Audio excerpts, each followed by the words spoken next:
কারবালার ময়দানে ১৭ দিনের নতুন বরের সাথে ঘটে যাওয়া সেই হৃদয় বিদারক ঘটনা, যা আজও কোটি কোটি মানুষের চোখে পানি এনে দেয়। সেই নববিবাহিত বরের সাথে কারবালার যুদ্ধে কি ঘটেছিল? কারবালার প্রান্তরে চলছিল ইতিহাসের সবচেয়ে হৃদয় বিদারক যুদ্ধ। একদিকে ইয়াজিদের বিশাল বাহিনী, অন্যদিকে সত্য ও ন্যায়ের প্রতীক হজরত ইমাম হোসেন রাদিয়াল্লাহু তাআলা আনহু। সেই সময় এক নিরীহ গ্রামের প্রান্তে বসবাস করতেন এক বৃদ্ধা মা। তার একমাত্র ছেলে ওয়াহাব সদ্য বিয়ে করেছেন মাত্র ১৭ দিন আগে। নববধূর মুখে এখনও নতুন জীবনের আনন্দ আর ঘরে নতুন গন্ধ। হঠাৎ কেউ এসে সংবাদ দিল, কারবালায় ইমাম হোসাইনকে ঘিরে ফেলেছে ইয়াজিদের বাহিনী। খবর শুনেই বৃদ্ধা মা ছুটে গেলেন ছেলের কাছে, জড়িয়ে ধরে বললেন, বাবা, তুমি কখনো আমার কথা অমান্য করোনি। আজ আমি তোমার কাছে আমার দুধের দাম চাই।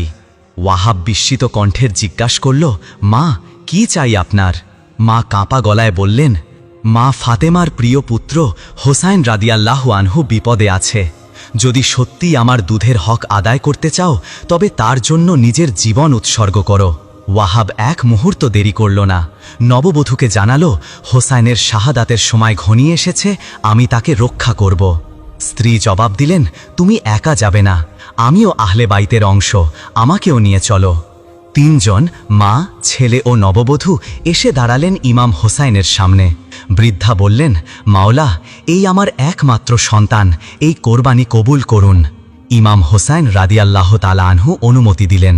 ওয়াহাব গেলেন যুদ্ধের ময়দানে, বীরত্বে কাঁপিয়ে দিলেন ইয়াজিদের বাহিনীকে। ফিরে এসে বললেন, মা, আজ আমি আপনার দুধের দাম শোধ করে এসেছি। মা চোখ ভেজা কণ্ঠে বললেন, তোমার মা তোমার উপর সন্তুষ্ট। নবীজি সাল্লাল্লাহু আলাইহি ওয়াসাল্লামের প্রিয় নাতি, আল্লাহ ও তার রাসূল সবাই তোমার উপর সন্তুষ্ট।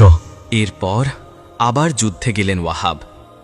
এইবার স্ত্রী তাকে জড়িয়ে ধরলেন এবং চিৎকার করে বললেন, ওয়াহাব, এগিয়ে যাও, আহলে বাইতের জন্য নিজেকে উৎসর্গ করো।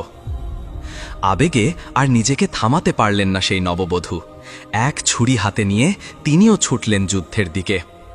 ইমাম হোসেন রাদিয়াল্লাহু আনহু ৩ বার বললেন, না না না। বললেন, মহিলাদের উপর জিহাদ ফরজ নয়, তুমি ফিরে যাও, আল্লাহ তোমাকে উত্তম প্রতিদান দান করবেন।